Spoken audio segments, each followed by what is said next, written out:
Latest episode দেখুন একদম add free. এই কলি, হ্যাঁ মা বলো। এদিকে আয় তো, সবাইকে আমি আর তুই খেতে দিয়ে দিই। আচ্ছা ঠিক আছে, মিতুলকে আর নিচে নামতে হবে না, আমি আর তুমি বরং ওর ঘরে খাবারটা দিয়ে আসি। চল। আরে দূর দূর, কিচ্ছু হয়নি আমার। তোমরা না একটু কিছু হলে এমন করো যে বলার নেই। আমি একটু কিছু মানে একটু কিছুতেই মানেটা কি? হ্যাঁ, তুই কোনো কালেই নিজের খেয়াল কোনোদিন করিস নি রে, তাই বাধ্য হয়ে আমাদের খেয়াল রাখতে হয়। তো পিসিমণি নাও, তুমি এখানে বসো তো। এসো এসো এসো, এখানে বসো, আমি খাবার বেড়ে দিচ্ছি। কলিদি তো আমার সঙ্গে রয়েছে, তুমি কেন এত চিন্তা করছো বলো তো? আমি আছি তো নাকি? আরে মিতুল, কিন্তু থাক পিসিমণি, এসব কথা বলে লাভ নেই। ওনার যা ইচ্ছা হবে সেটাই তো করবে। আমার খুব খিদে পেয়েছে। আরে বাবা হ্যাঁ খাবি তো, বুঝলি ইন্দ্র, এই শুভর কপালে না হয় বৌদি, তা নাহলে বোনের হাতেই খাওয়া জুটবে। তাই তো মিস্টার চিরকুমার। তুই কি রে, কাটা খায় আবার নুনের ছিটে দিচ্ছিস? আরে কি মুশকিল, কাটা হয় কেন নুনে ছিটে দেবো আমি? না না তুই দিচ্ছিস। তার মানে এটা জানা গেল যে আমার ভাইটার এখনো বিয়ে করার ইচ্ছে আছে। না না, ইচ্ছে আগেই ছিল, শুধু ওই মনের মানুষ পায়। তুইও। আমার না আরো একটা কথা মনে হয়, জানো তো? এই কি কি গো মিতুল? দেখো অর্কদা, সবসময় যে বউরাই বরকে খাবার বেড়ে খাওয়াবে এরকম তো নাও হতে পারে। না, না, না। হয়তো এমনটাও হতে পারে যে শুভদাদার বউকে নিজে বেড়ে খাওয়ালো। হয়তো সেই হবে খুব দাপুটে।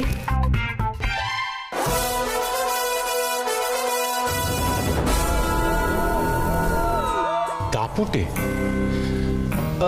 সে তো তুমিও দাপুটে। তুমি দেখোনি আমি কিরকম ভয় ভয় থাকি? হ্যাঁ, এই তোকেও থাকতে হবে দেখিস। অর্কদা, তুমি শুনলে তোমার বন্ধুর কথা? আমি নাকি দাপুটে। খবর নাই। মিতুল, দাদা ভাই কিন্তু খুব একটা কিছু ভুল বলেন। ও কলি দিদি, তুমিও তার মানে তোমার দাদা ভাইয়ের দলে, তাই তো? আর শুভ দাদা, তুমি এত হাসছো তো? আমিও ভোলে বাবাকে বলছি, তোমার বউ যেন খুব কড়া ধাঁচের মানুষ হয়। সারাক্ষণ এরকম হই হই করে বেড়াও না, কিছু হলে খাওয়া দাওয়া নাচ গান হই হুল্লোড় করে বাড়ি একেবারে মাথায় করো। সে সব কিছু এসে ঘোচাবে, দেখো।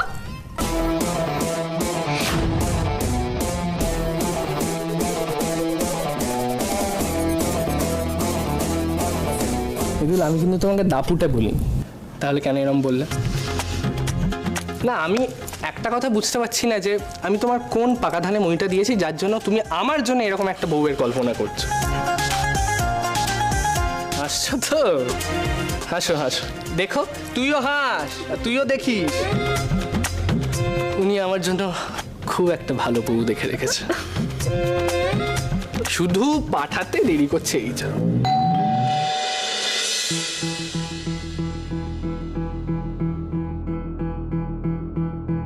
কলি দিদি চলো, আমরা খাবারগুলো বরং বেড়ে চলো।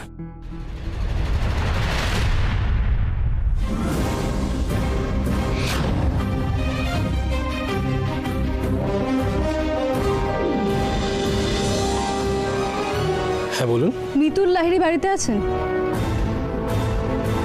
ওনার সাথে কথা বলার জন্যই আমরা এসেছি, ডাকুন ওনাকে। আমার সঙ্গে কি নিয়ে কথা?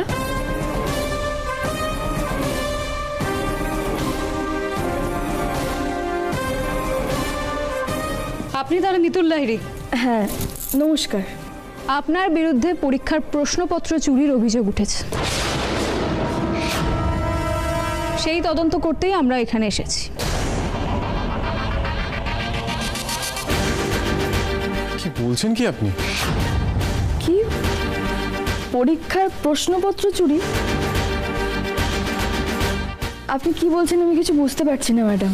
আপনার বোঝা না বোঝার ওপর তো অভিযোগটা বদলে যাবে না।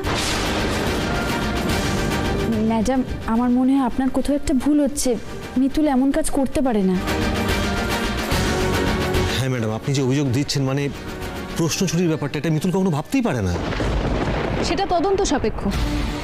আপাতত মেরিট ইন্টারন্যাশনাল কলেজের প্রিন্সিপাল আমাদের কাছে অভিযোগ জানিয়েছেন যে আগামীকাল ওনাদের কলেজে যে এন্ট্রান্স এক্সাম আছে তার কোয়েশ্চেন পেপার কলেজের প্রিন্সিপাল রুম থেকে কেউ চুরি করেছে। আর আমরা গোপন সূত্রে খবর পেয়েছি সেই চুরিটা করেছে মিতুল লাহিড়ী।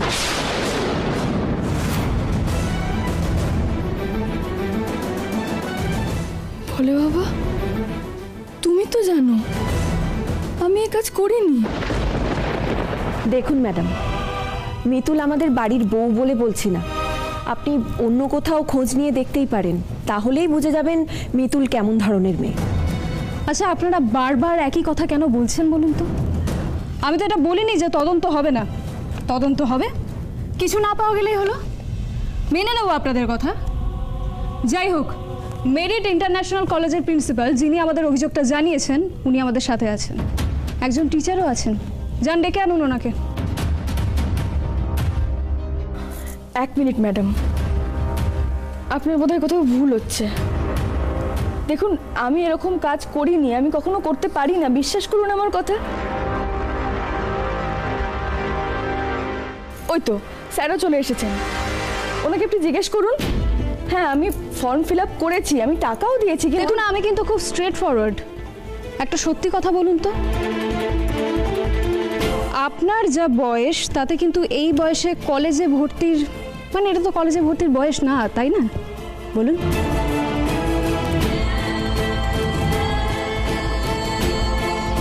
আপনি কি বলতে চাইছেন আমি খুব ভালো করে বুঝতে পারছি, কিন্তু ম্যাডাম আজ পর্যন্ত অন্যায়ের পথে আমি কোনো কাজ করিনি, আর আজও করছি না।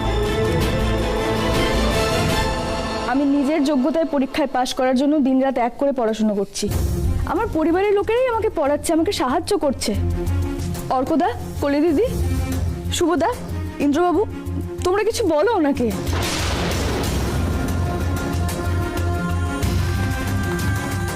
তার মানে আমার জন্যই বাড়িতে পুলিশ এসে মিতুল মাকে জেরা করছে? মিতুল মায়ের যেন কোনো খারাপ না হয়। ম্যাডাম, এমন পাপ করার কথা শুনলেও আমি নিজেই প্রতিবাদ করি, আর আজকে সেখানে আমার দিকেই আঙুল উঠছে। দেখুন, আমি সত্যি বলছি, আমার কথা বিশ্বাস করুন, আমি এরকম কোনো কাজ করিনি। ভোলে বাবার দিব্যি। I am sorry, I am extremely sorry. আপনার কথার উপর ভিত্তি করে কিন্তু আমাদের তদন্ত আটকাবে না। মিতুল মায়ের জন্য আমার যে খুব খারাপ লাগছে। মিতুল মা তো সত্যি কোনো দোষ করেনি, কিন্তু কিন্তু পুলিশ তো মিতুল মায়ের কোনো কথাই শুনছে না। মিতুল মায়ের কি হবে এবার? ম্যাডাম, আমি একটা কথা বুঝতে পারছি না, তদন্তে প্রশ্ন আসছে কোথা থেকে? কেউ হঠাৎ করে ওর বিরুদ্ধে অভিযোগ করলো আর আপনারা বাড়ি চলে এলেন তদন্ত করতে। আচ্ছা, আপনি বলুন তো, এইভাবে তদন্ত হয়? আমি কিভাবে তদন্ত করব না করব সেটা কি আমি আপনার থেকে শিখব? আপনি সরুন, সার্চ করতে দিন। সরি ম্যাডাম, কারো কথার ভিত্তিতে আমি আমার বাড়ি সার্চ করতে দেবো না। আপনারা বোধহয় আমার পরিচয়টা জানেন না, তাই জন্যই এত কথা হচ্ছে। আমি অফিসার অলকানন্দা মিত্র। আজ অবধি ডিপার্টমেন্টে আমার নামে কোনো পেন্ডিং কেস নেই। যার নামে অভিযোগ পেয়েছি পাতাল থেকে হলেও তাকে খুঁজে বের করেছি। আর আপনি আমাকে বাড়ি সার্চ করতে না দেওয়ার জন্য হুমকি দেখাচ্ছেন। আমি সার্চ ওয়ারেন্ট এনেছি, এরপরে যদি আপনারা কেউ আমাকে বাধা দেওয়ার চেষ্টা করেন আমি কিন্তু স্টেপ নেব সবার এগেইনস্টে। এই নিন সার্চ ওয়ারেন্ট।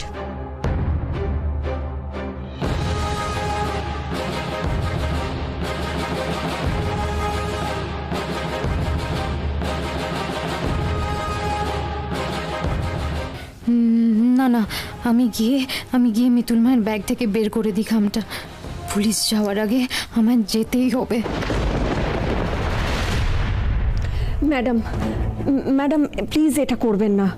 দেখুন, আমাদের বাড়ির একটা সম্মান আছে, আর সব থেকে বড় কথা হচ্ছে মিতুলকে আমরা সবাই চোখ বুজে বিশ্বাস করি আর ততটাই ভালোবাসি। আমি বলছি ম্যাডাম, মিতুল এ কাজ করতে পারে না, বিশ্বাস করুন, ও এই কাজটা করেনি। আমরা প্রথমে আপনার ঘরটা সার্চ করব। কোন দিকে আপনার ঘরটা?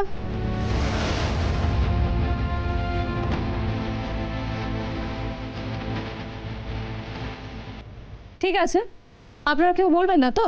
আমি নিজেই খুঁজে নিচ্ছি। দাঁড়ান, আমি যাচ্ছি আপনার সঙ্গে। আমার ঘর দোতলায়। Thank you. আপনারা আসুন আমাদের সাথে, চলুন আসুন।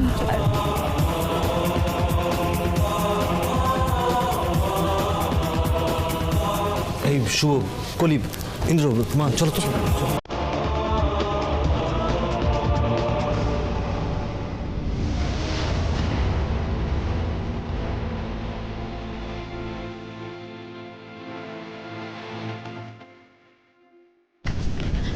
তুমি কে? আমার মেয়ে গুগলি। গুগলি আমার ডাক নাম, ভালো নাম সোহাগ। তুমি এই ঘরে কি করছিলে? আমার একটা জিনিস আমি খুঁজে পাচ্ছিলাম না, ওটাই আমি খুঁজে। পরে খুঁজবে, এখন যাও, আমরা এই রুমটা সার্চ করব। আপনারা ওই দিকটা দেখুন।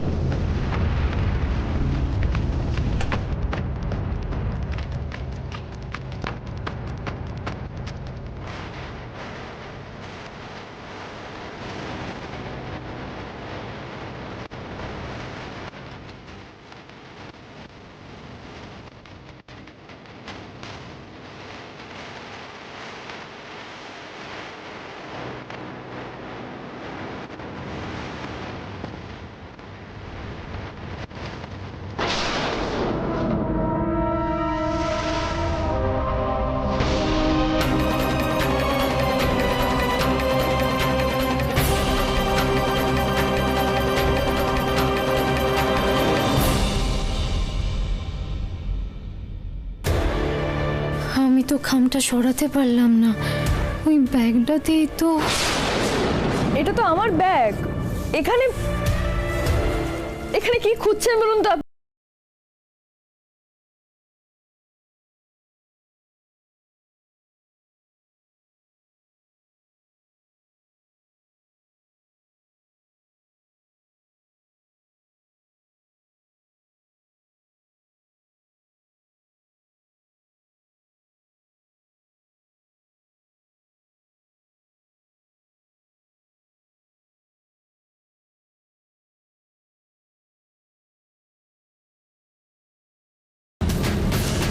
আমার ব্যাগে? আপনারা দেখুন তো, আমার তো মনে হচ্ছে কোয়েশ্চেন পেপার। হ্যাঁ, এইগুলোই তো, এই তো কালকের পরীক্ষার প্রশ্নপত্র। এগুলো আপনার হাতে গেল কিভাবে?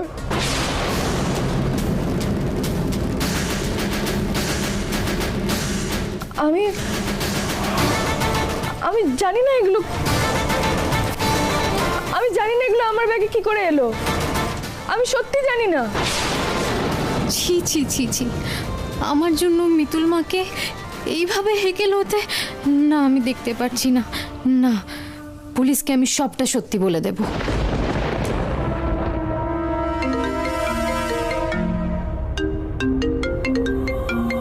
এখন আবার মানি ফোন করছে কেন? কি করব আমি? পুলিশকে সত্যিটা বলে দেব না, মানির ফোনটা ধরবো।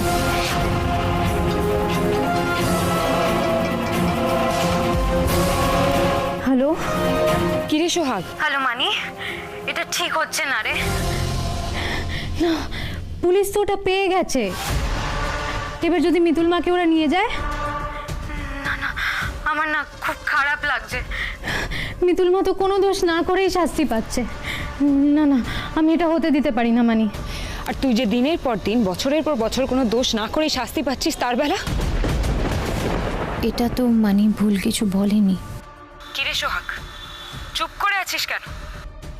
এটাই ভাবছিস তো যে তোর মানি যা বলে ভুল কথা বলে না? তুই কি করে জানলি? জানি রে, জানি। আর আমি সবটা জানি বুঝি বলেই তো তোকে আগলে রাখার চেষ্টা করি সোহাগ। আচ্ছা, মিতুলের ছেলে হারিয়েছিল, তাতে তোর কি দোষ ছিল বলতো? চুপ করে থাকিস না সোহাগ, বল বল। এই যে তুই এতগুলো বছর ধরে হস্টেলে থাকলি, তোর পরিবার, বাবা মা সবার থেকে দূরে থাকলি, কেন করলি তুই এসব? বল আমাকে, চুপ করে থাকবি না। কোনো উত্তর নেই তো তোর কাছে? আমি জানি।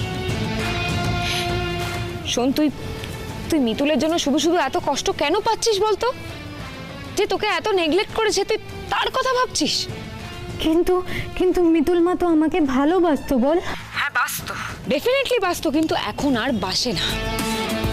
শোন সোহাগ, ওর নিজের ছেলে আসার পর থেকে ও তোর কথা এতটুকুও ভাবেনি। তুই নিজে দেখিসনি? তুই সামনে থাকা সত্ত্বেও সবসময় আদরের কথা টেনে এনে দুঃখ পেয়েছে, কিন্তু কিন্তু তোকে কাছে টেনে নেয়নি। তোর মিতুল মা তোকে ভালোবাসে না সোহাগ। আর তুই তুই তোর মিতুল মাকে ভালোবেসে তাকে ভরসা করে এতগুলো বছর কষ্ট পেয়েছিস।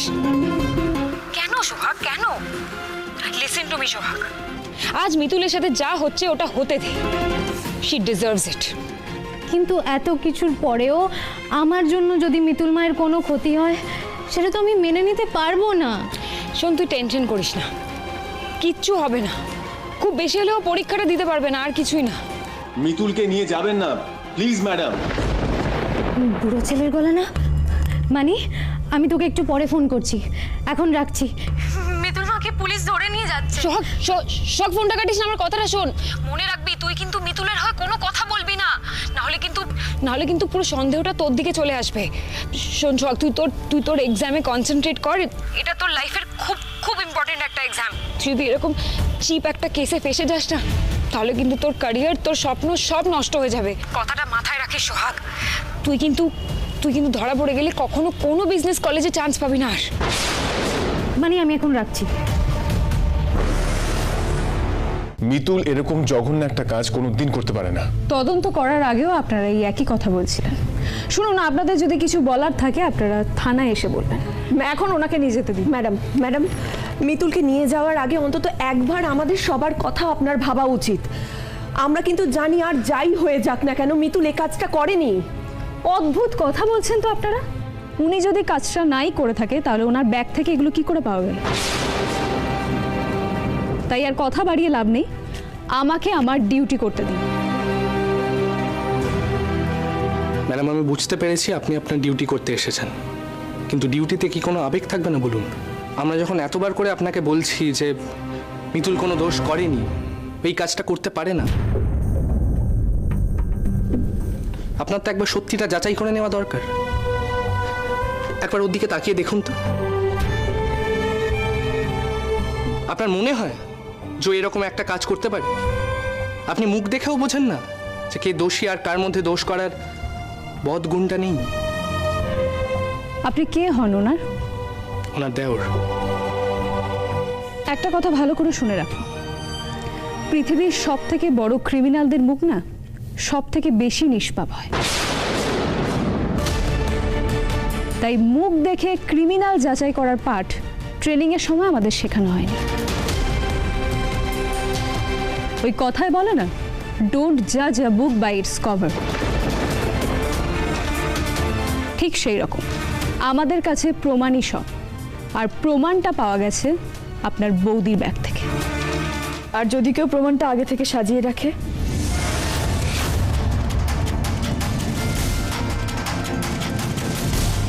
তুই যদি এরকম চিপ একটা কেসে ফেসে যাস না, তাহলে কিন্তু তোর ক্যারিয়ার, তোর স্বপ্ন সব নষ্ট হয়ে যাবে। কথাটা মাথায় রাখিস সোহাগ। তুই কিন্তু ধরা পড়ে গেলে কখনো কোনো বিজনেস কলেজে চান্স পাবি না। মানে কেউ যদি আমার ঘরে আগে থেকেই প্রমাণটা সাজিয়ে রাখে, সেক্ষেত্রেও কি আমিই দোষী হব? না, অবশ্যই না। কিন্তু তার উদ্দেশ্য কি হবে? হয়তো কেউ চায় না কালকের পরীক্ষাতে আমি পাশ করি। বেশ, মানলাম। আপনার কাউকে সন্দেহ হয়?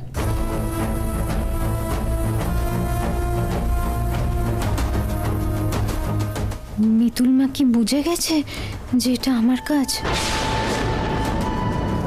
মিতুল মা আমার দিকে ওইভাবে তাকিয়ে আছে কেন? তুই ভাবলি কি করে যে তুই আমার কম্পিটিটর হবি? আমার থেকে স্টাডি মেটেরিয়াল নিয়ে তুই যদি এগিয়ে যাস, আমি তোকে ট্রাস্ট করি না। কুকলি, তুই? না, আমার কাউকে সন্দেহ হয় না। ঠিক আছে, চলুন। আমিও যাব। আশা করি তাতে আপনার কোনো প্রবলেম নেই। ম্যাডাম, আপনারা কি মিতুলের সম্পর্কে ভালো করে খোঁজ নিন, তারপর থানায় নিয়ে যাবেন। ম্যাডাম, আমাদের পরিবার কিন্তু আমি জানি আপনারা খুব রিনাউন্ড ফ্যামিলি, কিন্তু আমার কিছু করার নেই। এই ধরনের কেসের প্রমাণ পেলে অ্যারেস্ট কিন্তু করতেই হবে। কনস্টেবল, ওনাকে নিয়ে আসুন।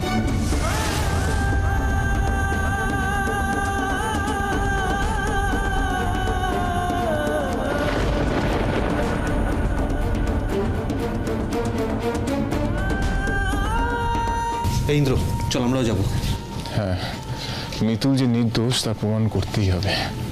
শুভ, চল।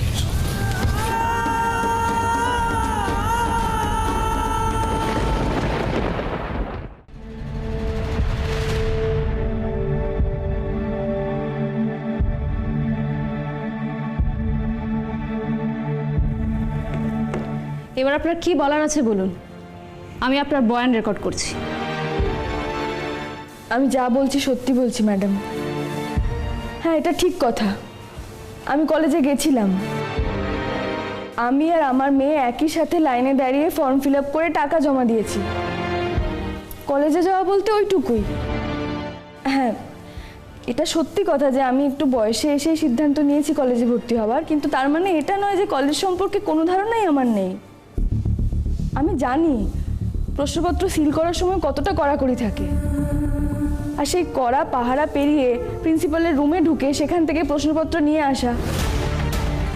আমি আমি এই কাজ করার কথা ভাবতেও পারি না ম্যাডাম। আমি কখনো করতেই পারি না এরকম কাজ। এছাড়া মানে এই একই কথা অনেকক্ষণ ধরে শুনছি। আপনার অন্য কিছু বলার থাকলে বলুন।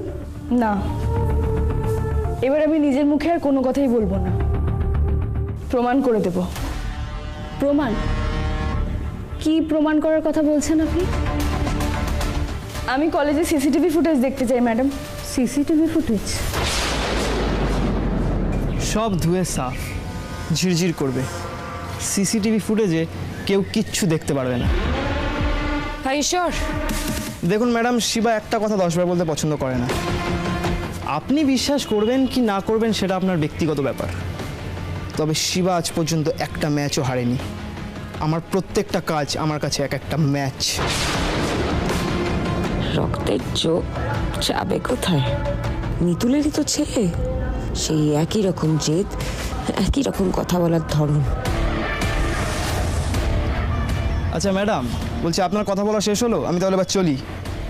হ্যাঁ, তোমার কথাই ভাবছিলাম। শিবা, তোমার মাথাটা কিন্তু বেশ শার্প। তাহলে তুমি নিজে থেকে সিসিটিভি ফুটেজ ইরেজ করার কথা ভাবতে না?